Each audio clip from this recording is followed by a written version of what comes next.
Há 23 séculos, a ilha grega de Rhodes abrigava uma extraordinária maravilha da engenharia, mesmo para os padrões de hoje. O Colosso foi a maior estátua que o mundo já conheceu. Rhodes fica no Mediterrâneo, a 15 quilômetros da costa da Turquia. O Colosso ficava na capital, também chamada Rhodes. Nosso investigador, Mark Talesnik, veio para cá trazendo os relatos de escritores antigos para tentar imaginar como a estátua foi feita. Estamos em Rhodes para tentar dar forma ao Colosso. Os poucos dados estão reunidos e se baseiam em escritos muito antigos. Dizem que ele tinha cerca de 31 metros de altura e dizem também que era feito de bronze, com esqueleto interno de pedra e ferro, e que um dedo da estátua era aproximadamente a altura de um homem. A grande pergunta é: podemos usar esses dados para aprender alguma coisa sobre o Colosso? Não sabemos onde ele ficava, nem que aspecto tinha. O especialista local, Dr. Manolis Stefanakis, é um arqueólogo clássico. Ele disse a Mark que o Colosso foi construído pelos habitantes para celebrar uma grande vitória. O Colosso foi feito por um escultor local chamado Carés, e os habitantes resolveram fazer a estátua depois da bem-sucedida defesa de Rhodes contra o exército macedônio. A estátua foi feita para comemorar a bem-sucedida defesa da cidade após 305, quando ela foi sitiada. Quando a estátua foi feita? Ele começou a estátua no ano de 292 a.C. e levou 12 anos para terminar, de modo que ele a entregou em 280 a.C. O Colosso era uma imagem de Hélio, o deus Sol protetor da ilha. Os habitantes acreditavam que Hélio tinha criado Rhodes, a ilha mais bela do mundo, e em troca eles ofereciam gratidão e fervorosa veneração. Outras representações de Hélio foram achadas em Rhodes. Uma de tamanho importante pode dar a indicação de como apareceu o Colosso.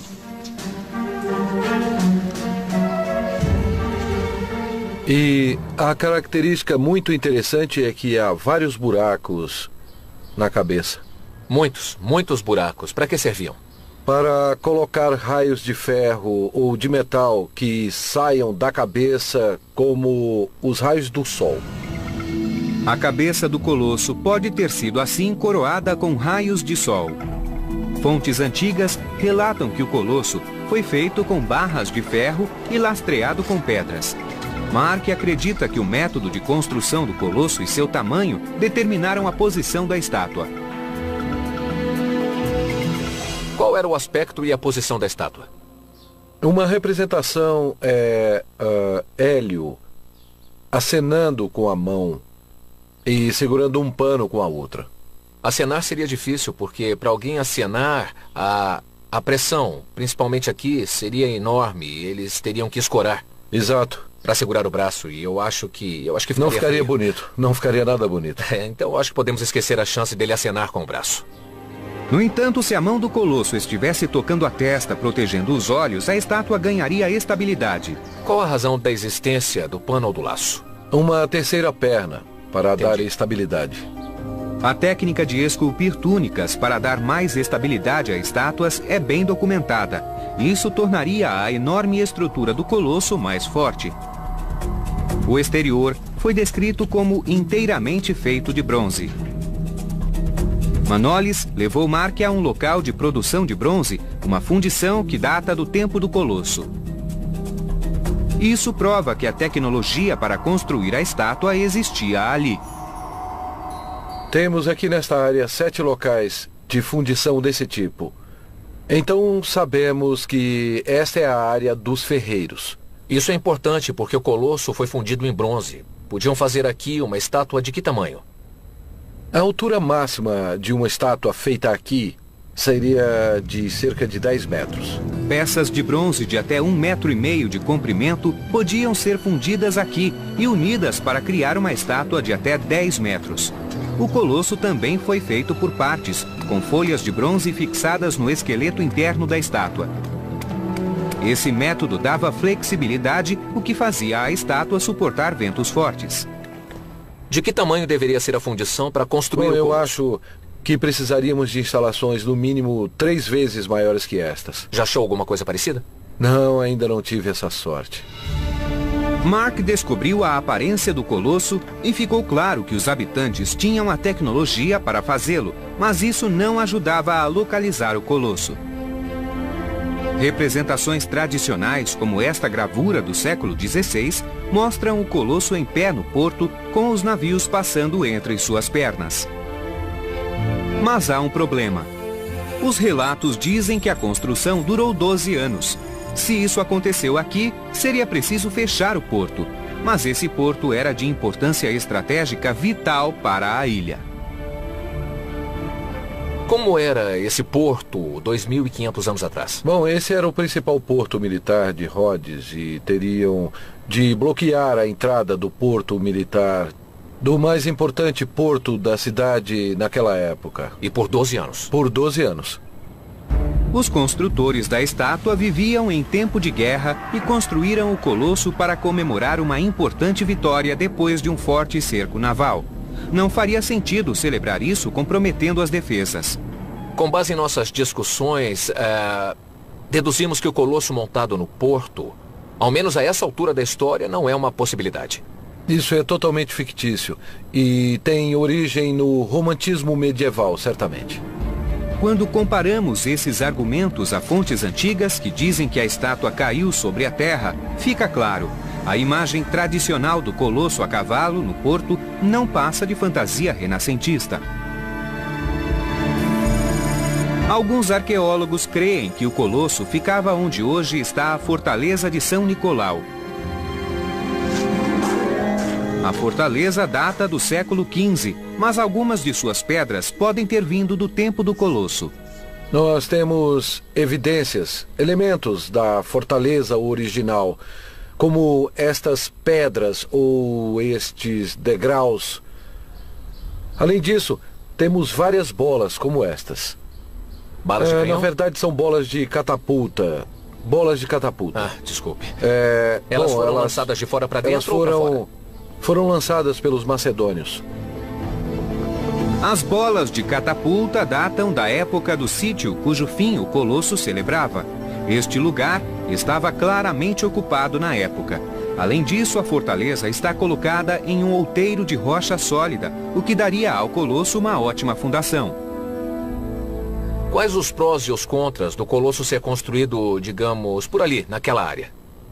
Sinceramente, eu não vejo prós nessa teoria.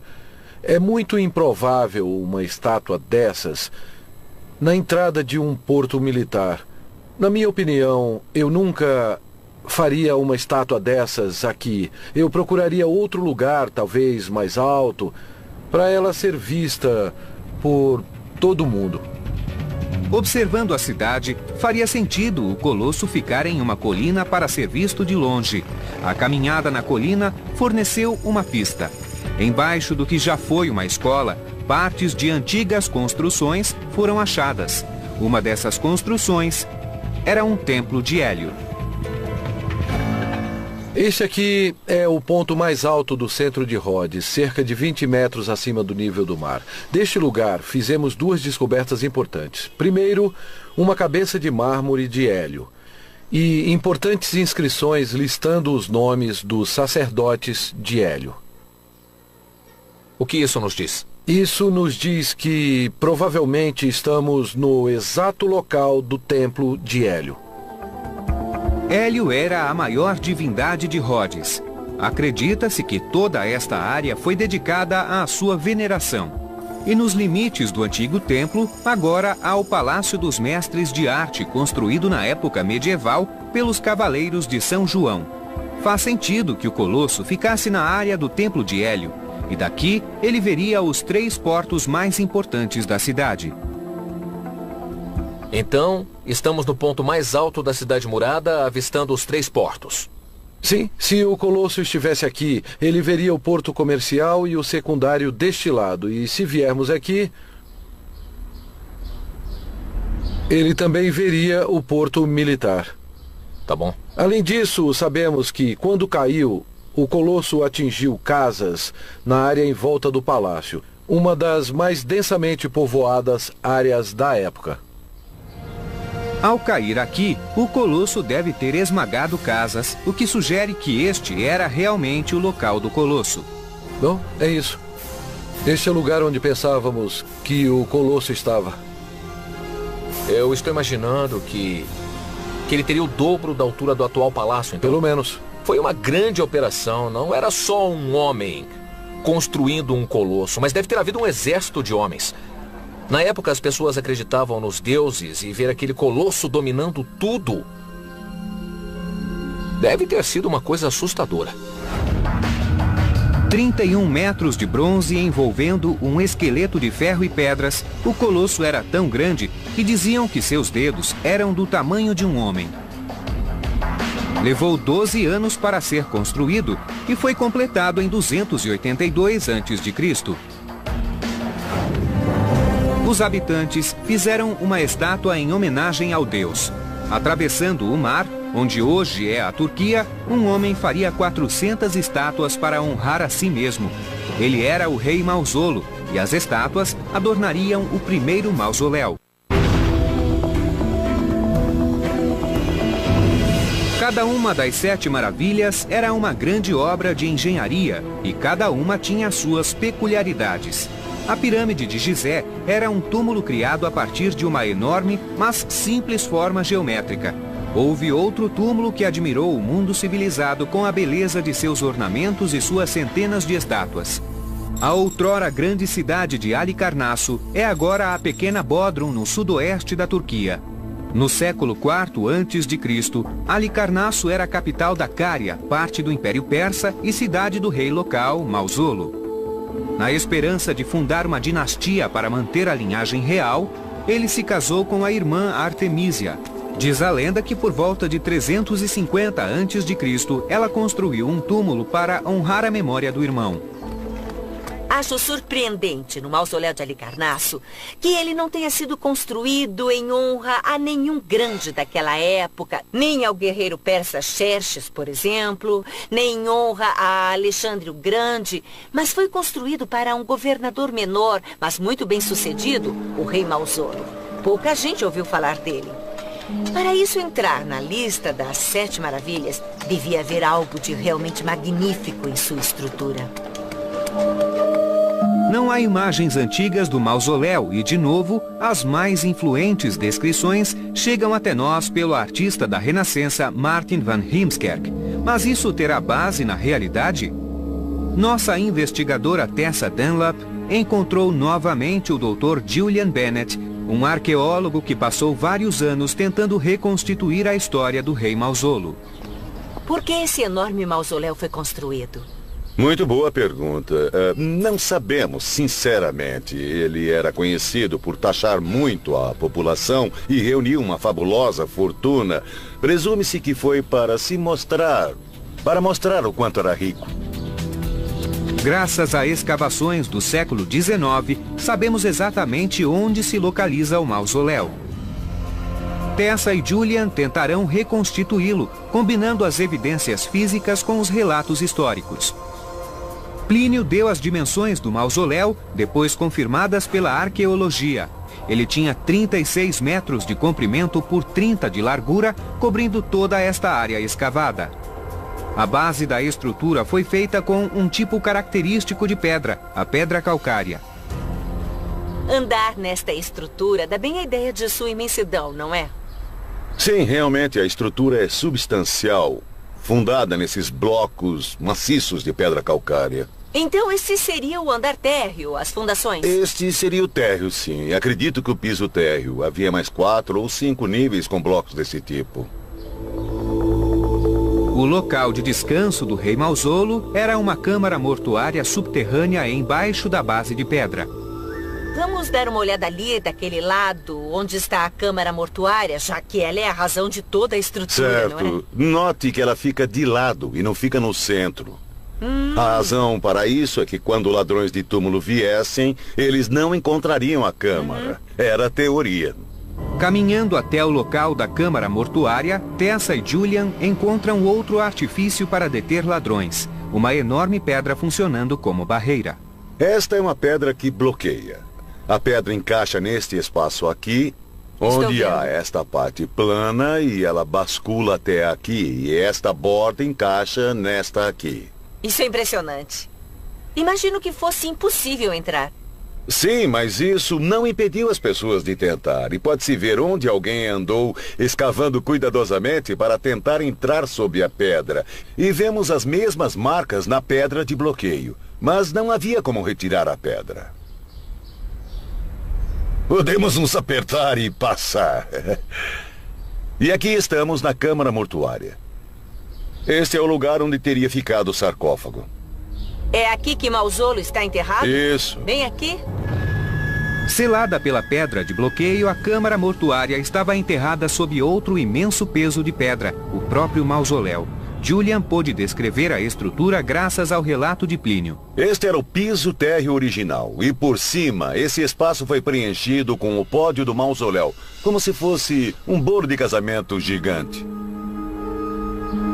Plínio conta que o túmulo tinha 43 metros de altura, cerca do dobro da altura desse minarete. Então está claro que a maior parte das pedras do mausoléu desapareceu, provavelmente foi roubada. Mas a pedra calcária é tão característica que os arqueólogos puderam identificar pedras em outras construções de Bodrum. Uma delas é um castelo do século XV. Aonde quer que você olhe no castelo, você vê pedra calcária reutilizada. O que estou procurando é identificar que pedras vieram do mausoléu. Pedra calcária e mármore. Calcária e mármore. Há um mármore muito branco, o mármore pariano, que é facilmente reconhecível. Muitas dessas placas foram incorporadas ao castelo e os especialistas chegaram a uma conclusão surpreendente. A maior parte da estrutura do mausoléu deve ter sido maciça, sem espaços internos. Plínio diz também que sobre o pódio havia uma série de colunas e um teto piramidal, e uma descoberta no castelo revelou outro detalhe. O que vai me mostrar agora, Julian? Este é um grande pedaço de mármore branco que foi reutilizado como batente. Mas se olharmos do outro lado, podemos ver que é parte de uma viga mestra. Vê este degrau? É parte da decoração do nível de cima sobre as colunas do mausoléu. O que tudo isso revela sobre o túmulo? O que é significativo desta pedra em particular é seu comprimento, que ficou intacto. Isso permitiu calcular o espaço entre uma coluna e outra e sabemos que era de exatos 3 metros. Isso faz pensar em como foi enorme o empreendimento de construir o mausoléu. Esse espaço entre colunas combina com a descrição que Plínio fez do mausoléu. Agora Tessa e Julian poderiam usar as proporções para recriar a estrutura básica. Um pódio maciço de 18 metros de altura, suportando uma colunata de 36 colunas espaçadas por 3 metros. E no topo puseram uma pirâmide escalonada. Mas não foi isso que fez deste monumento uma maravilha do mundo. Plínio descreveu uma construção adornada de fabulosas estátuas e relevos. Neste local, apenas fragmentos das estátuas foram encontrados. Um relato do século XVI dá conta da destruição das estátuas lançadas em fornalhas. Elas se transformaram no calcário da argamassa que rejuntaria as pedras do castelo de Bodrum. Mas 2 grandes estátuas foram recuperadas e suas réplicas estão à porta do castelo. Aqui temos cópias de 2 estátuas do mausoléu. Uma que muitos dizem ser do próprio Mausolo e outra que muitos dizem ser de Artemísia. E estátuas como essas ou parecidas estavam em toda a volta do mausoléu? Sim, a crença geral é que as estátuas soltas estavam em 3 níveis básicos, no nível do pódio e em 2 níveis de estátuas fixas em volta da parte de cima. Conhecendo o tamanho das estátuas e as dimensões do mausoléu, especialistas estimam que até 400 figuras cercavam as paredes. Segundo Plínio, uma magnífica carruagem de 4 cavalos ficava no topo. Vestígios encontrados nos escombros do local deixam entrever sua antiga glória. Esta era uma carruagem de 4 cavalos, toda feita de mármore branco, com arreios de metal para os cavalos. Mas o que ninguém sabe é se havia alguém na carruagem. Essa é a questão. Juntando as evidências físicas e os relatos dos autores antigos, podemos construir uma imagem convincente de como pode ter sido o mausoléu de Halicarnasso. Era uma imensa construção de 3 níveis, consistindo de um pódio, uma colunata e um teto. Coberto de mármore brilhante, ele dominava a paisagem. Frisas e cerca de 400 estátuas dominavam cada superfície, e no topo, uma carruagem de 4 cavalos.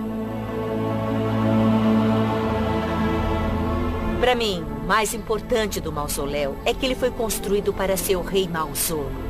Trata-se do legado de um rei, portanto, exemplifica as influências a que ele estava exposto, política e geograficamente. Há uma enorme colunata de mármore branco, uma pirâmide, uma extraordinária carruagem no topo. Isso significa que o mausoléu e toda a estrutura não se pareciam com nada visto antes. Tal era a majestade do túmulo do rei Malzolo que a palavra mausoléu entrou no vocabulário popular. Apesar de os gregos honrarem muitos deuses, um deles reinava supremo. Em Olímpia, uma estátua do rei dos deuses, feita de ouro e marfim, talvez tenha sido a maior de todas as estátuas. Das 7 maravilhas listadas pelos sábios gregos no século III a.C., só uma ficava na Grécia continental, símbolo do status que a colocava lado a lado com as grandes civilizações. Com mais de 12 metros de altura e feita de ouro e marfim, era a estátua do rei dos deuses, Zeus. Para descobrir que evidências restam da estátua, Mark Talesnik viajou a Olímpia, na península do Peloponeso, a sudoeste da Grécia. Hoje, Olímpia está cheia de ruínas e lembranças, testemunhos da importância do lugar para os antigos. O que chama a atenção é a quantidade e a qualidade das evidências físicas da área inteirinha. Mas, por outro lado, viemos até aqui verificar a estátua do templo de Zeus. E aí estamos no escuro, porque não há evidências físicas. Então vamos precisar fazer muita pesquisa para imaginar como seria essa estátua. Mark pediu o auxílio de Judy Beringer. Doutora em arqueologia, Judy é uma autoridade em Olímpia. Esse era o lugar dos Jogos Olímpicos que começaram em 776 a.C. e tinham enorme importância cultural.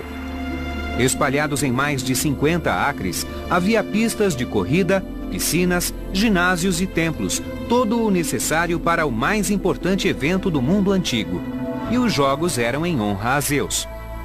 Os jogos e os eventos atléticos não eram só jogos e eventos, mas eram feitos em homenagem a um deus, que no caso era Zeus.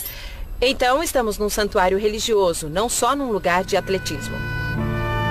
A estátua ficava no templo de Zeus, que foi construído em 456 a.C. e destruído por um terremoto no século V de nossa era. Bom, estamos aqui, Mark, no templo de Zeus. Esse foi o maior templo de Olímpia e sua estrutura mais importante. O visitante fazia oferendas a Zeus do lado de fora do templo, entrava e podia contemplar a estátua. Os escombros das enormes colunas externas revelam o provável aspecto do templo. Minha nossa, isso é fantástico. Impressionante, não é? Tá legal, aqui temos 1, 2, 3, 4 colunas paralelas entre si que desmoronaram. As seções caíram como dominós. E vemos os capitéis. O que você acha que causou esse padrão? É notável. De todas as explicações que nos foram dadas, uma fala do efeito dos terremotos. Se as colunas estavam inteiras quando o terremoto ocorreu, se estavam unidas por vigas entre si, na direção que as vigas caíram, as colunas caíram também. É isso mesmo, muito bem. A beleza daqui é que essa direção está perfeitamente alinhada para todas as colunas e o corte de cada seção, é uma linda ruína. Mark mediu as colunas perfeitamente preservadas para determinar a altura da estátua. 51 centímetros, 71, 55 centímetros, 64 e essa tem 78. O historiador grego Pausanias diz que o templo tinha 18 metros de altura, e o cálculo de Mark confirma isso. Medindo o espaço entre as colunas exteriores de cada lado, sabemos que o templo tinha 67 metros de comprimento e havia colunas internas. As colunas tinham a altura de 1, talvez 2 andares. E havia a colossal estátua de Zeus na nossa frente, bem aqui. Muito bem, foi por isso que viemos. Exato, é por isso. A razão da existência do templo era essa, abrigar a estátua. Para saber como era a estátua, Mark conta com poucos relatos, e todos modernos. Mas um escritor antigo disse que a estátua tinha 12 metros, e Estrabo disse que, se Zeus se levantasse, ele destelharia o templo. Esses relatos conferem com os cálculos de Mark da altura das colunas. Sabemos também quem construiu a estátua. Um escultor chamado Fídias já tinha seu lugar na história com a criação de outra estátua na Acrópole de Atenas. Também sabemos onde ele construiu a estátua graças a uma grande descoberta, um pote com o nome de Fídias. O surgimento dessa evidência acabou mostrando o local exato de seu ateliê. Hoje, restos de um antigo templo cristão dominam o local.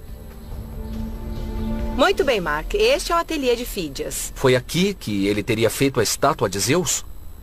Isso mesmo. Vemos as paredes externas, algumas passagens e algumas colunas no centro, por ali. A estátua foi construída entre as colunas, para ver se caberia na outra estrutura. O tamanho e as proporções do ateliê de Fídias eram idênticos ao espaço que a estátua deveria ocupar. Quando a estátua foi posta no lugar, 20 anos depois que o templo foi construído, ela precisava caber e caber perfeitamente, senão o templo era tão perfeito. Não se poderia colocar a estátua dentro sem ter certeza de que daria certo. Mark notou algo mais no ateliê. Ele parece ter a mesma orientação do templo.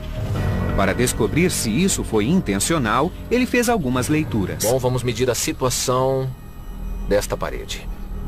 Leio 79 graus no aparelho. Aqui... Nossa! A leitura indica exatos 80 graus. O resultado foi surpreendente. O ateliê e o templo estão perfeitamente alinhados. As diferenças que medimos foram tão ínfimas que não pode ter sido obra do acaso. Na minha opinião, eu acredito que tudo isso tem a ver com a luz. Mark acredita que tanto trabalho para recriar as condições do templo só se explica se a luz do sol tiver papel fundamental no projeto de Fídias. Mas falta saber como a estátua foi construída. Sabemos que a estátua de Zeus não foi feita de pedra, que a pele era de marfim e a túnica e as sandálias de ouro. Na época, só Fídias criava estátuas com esses materiais que exigiam exímia habilidade artesanal. Esses moldes encontrados no ateliê podem ter sido usados para fundir a túnica de ouro. E junto aos moldes encontraram estas inúmeras lascas de marfim. Eu gostaria de ter uma ideia de como eles fizeram a pele com marfim, como obtiveram folhas de marfim das presas dos elefantes. Eles retiravam camadas. Assim como se aponta um lápis, uma camada fina saía. Mas como amolecer o material? Afinal, presas de elefantes são muito duras. Acreditamos que os gregos mergulhavam o marfim em vinagre. Só por um tempo, até ele se tornar maleável. Entendi. E uma vez amolecido, o marfim podia ser colocado em moldes. Isso mesmo. E o marfim tomava a forma do molde. Quando secava, ficava com esse formato em definitivo. Mas mesmo as maiores presas de elefantes renderiam partes relativamente pequenas de marfim, e a estátua de Zeus era colossal, com 12 metros de altura. O que daria estabilidade a esse grande quebra-cabeça uma vez montado? Sabemos por analogia com esculturas anteriores de Fídias que a estátua de Atenas Pártenos no Partenon, também um colosso de marfim e ouro, sabemos que ele usava uma armadura de madeira, talvez de ferro, ou podemos assumir que foi o caso também para Zeus mais tarde. E há evidências de que Fídias não contou apenas com o tamanho para tornar sua estátua impressionante. Após notar a orientação idêntica do templo e do ateliê, Mark acredita que a iluminação tenha sido essencial. Voltando ao local, a evidência no chão mostra que Fídias usou um truque clássico para aumentar o impacto de sua estátua. A pedra usada para construir o templo era pedra calcária local, cinzenta e monótona.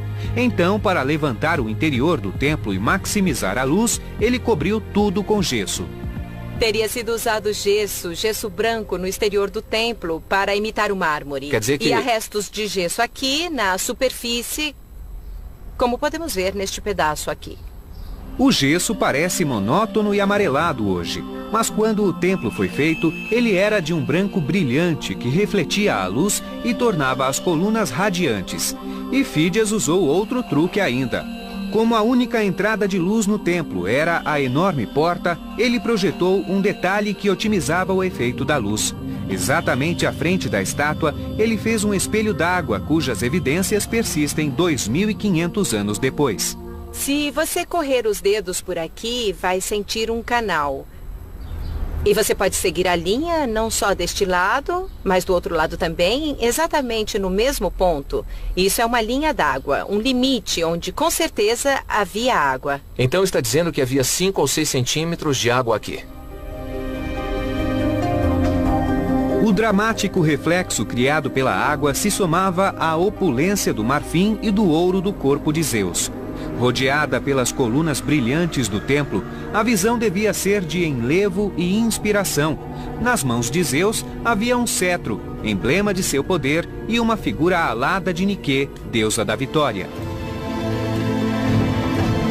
Iluminado por tochas e fogo, o templo deve ter sido um local simplesmente espetacular. O templo era constituído de uma estrutura incrivelmente bem ornamentada e de estátuas. Tudo tornava o templo muito bonito. Mas nós não viemos aqui pelo templo ou por nenhuma outra coisa, senão pela estátua de Zeus. A estátua, seu tamanho e dimensões, comparada ao tamanho, a beleza e dimensões do templo, devia ser realmente muito impressionante para fazer da estátua uma das 7 maravilhas, e não o conjunto com o templo. As 7 maravilhas sempre cativaram a mente humana, desde que foram criadas. Das 7, só a Grande Pirâmide sobrevive. Mas o que levou à destruição das outras maravilhas? E por que elas continuam a nos fascinar até hoje?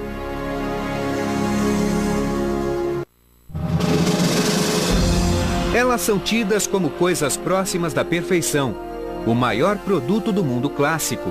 Um padrão que seria referência para realizações futuras, sempre julgadas inferiores. Mas as 7 maravilhas marcaram o início de uma revolução em um tempo em que o homem ampliava suas conquistas e impunha sua autoridade no mundo, desafiava a natureza e se tornava seu senhor.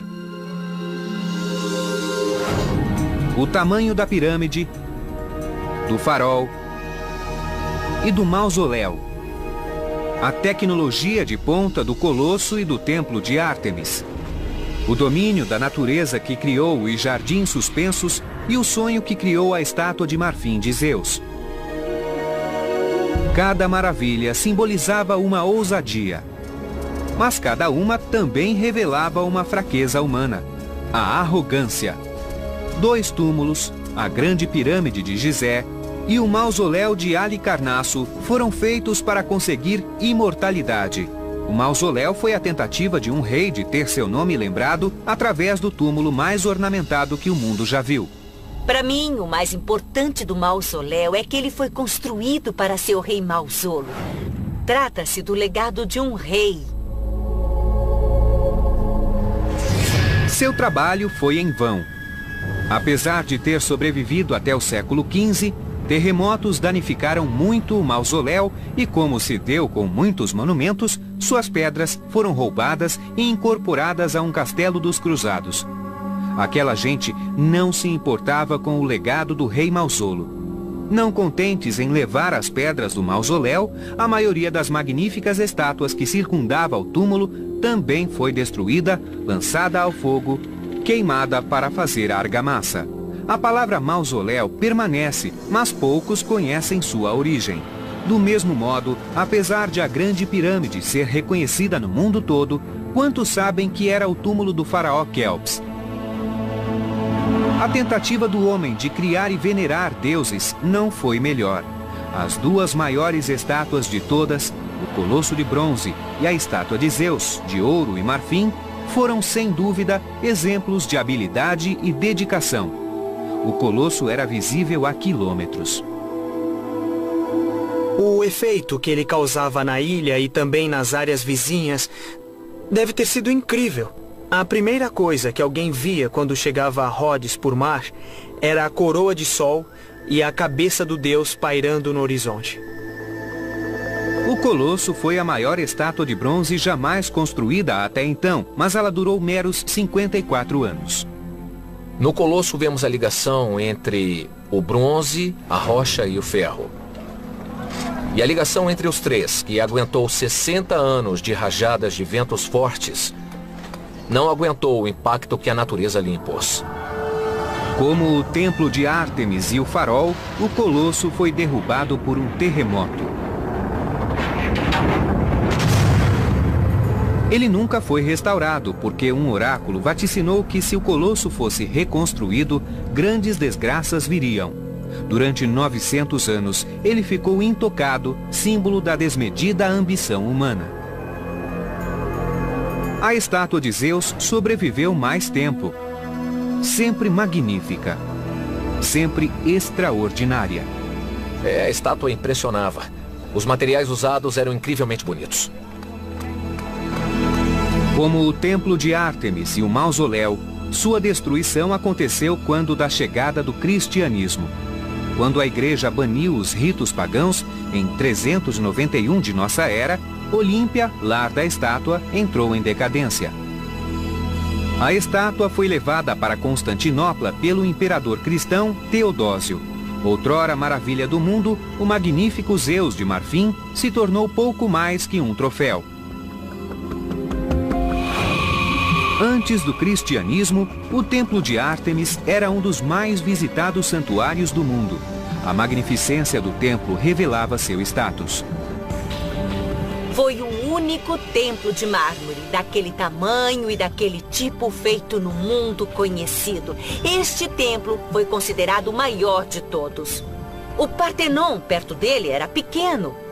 E o prédio, a estrutura em si já era uma maravilha, e dentro a extraordinária figura da deusa, que atraía, me parece, o mundo todo antes da chegada do cristianismo. O templo sobreviveu a desastres, foi reconstruído após um ataque que o incendiou e foi saqueado pelos godos. Ele só não sobreviveu a um mundo em mudança. No século IV, a deusa já não atraía multidões. O cristianismo tinha mais apelo. Então, quando o templo foi danificado por um terremoto, ninguém se interessou em reconstruí-lo. Com toda a sua grandeza, nem o farol sobreviveu às mudanças. Ptolomeu, rei da Alexandria, achava sua cidade a maior de toda a civilização. Quando precisou de uma luz para trazer seus navios ao porto, um farol qualquer não bastaria, e ele construiu o farol. Só a Grande Pirâmide era mais alta. Tudo o que conhecemos fisicamente do farol garante seu lugar na lista das maravilhas do mundo. Mas quando a cidade decaiu, o farol perdeu seu brilho. No século X, ele foi adaptado e usado como mesquita, antes de ser destruído por um terremoto em 1375. Era de esperar que a maravilha da qual não restam traços fosse a mais próxima da natureza. Os jardins suspensos da Babilônia foram uma tentativa do homem de dominar a natureza. Que arrogância! Um oásis tropical no meio do deserto. Foi uma batalha constante para evitar que a natureza reclamasse sua terra. Inevitavelmente, a batalha foi perdida. As 7 maravilhas são prova da habilidade de engenharia do homem e de sua ambição sem limites. Todas se perderam, exceto a pirâmide, mas até ela foi despida e roubada de suas pedras para a construção do Cairo. Mas nenhum desses projetos foi um fracasso. Seu legado pode ser uma lição sobre os perigos do orgulho, mas criou um exemplo brilhante, prova de que a ambição, a vontade e a visão podem criar coisas lendárias. Hélio, acenando com a mão e segurando um pano com a outra. Acenar seria difícil, porque para alguém acenar, a pressão, principalmente aqui, seria enorme. Eles teriam que escorar. Exato. Para segurar o braço, e eu acho que ficaria não ficaria feio. bonito, não ficaria nada bonito. Então eu acho que podemos esquecer a chance dele acenar com o braço. No entanto, se a mão do colosso estivesse tocando a testa, protegendo os olhos, a estátua ganharia estabilidade. Qual a razão da existência do pano ou do laço? Uma terceira perna, para Entendi. dar estabilidade. A técnica de esculpir túnicas para dar mais estabilidade a estátuas é bem documentada. Isso tornaria a enorme estrutura do colosso mais forte. O exterior foi Há 23 séculos, a ilha grega de Rhodes abrigava uma extraordinária maravilha da engenharia, mesmo para os padrões de hoje. O Colosso foi a maior estátua que o mundo já conheceu. Rhodes fica no Mediterrâneo, a 15 quilômetros da costa da Turquia. O Colosso ficava na capital, também chamada Rhodes. Nosso investigador, Mark Talesnik, veio para cá trazendo os relatos de escritores antigos para tentar imaginar como a estátua foi feita. Estamos em Rhodes para tentar dar forma ao Colosso. Os poucos dados estão reunidos e se baseiam em escritos muito antigos. Dizem que ele tinha cerca de 31 para comemorar a bem-sucedida defesa da cidade. Após 305, quando ela foi sitiada, quando a estátua foi feita? Ele começou a estátua no ano de 292 a.C. e levou 12 anos para terminar, de modo que ele a entregou em 280 a.C. O Colosso era uma imagem de Hélio, o deus Sol protetor da ilha. Os habitantes acreditavam que Hélio tinha criado Rhodes, a ilha mais bela do mundo, e em troca eles ofereciam gratidão e fervorosa veneração. Outras representações de Hélio foram achadas em Rhodes. Uma de tamanho importante pode dar a indicação de como apareceu o Colosso.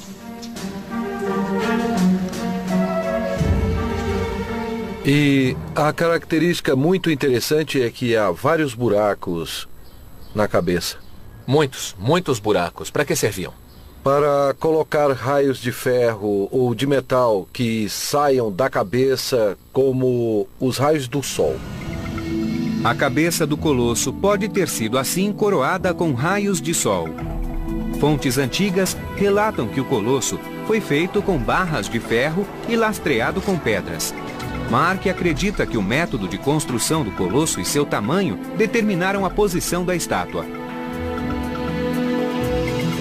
Qual era o aspecto e a posição da estátua? Uma representação é 1 metro de altura, e dizem também que era feito de bronze, com esqueleto interno de pedra e ferro, e que um dedo da estátua era aproximadamente a altura de um homem.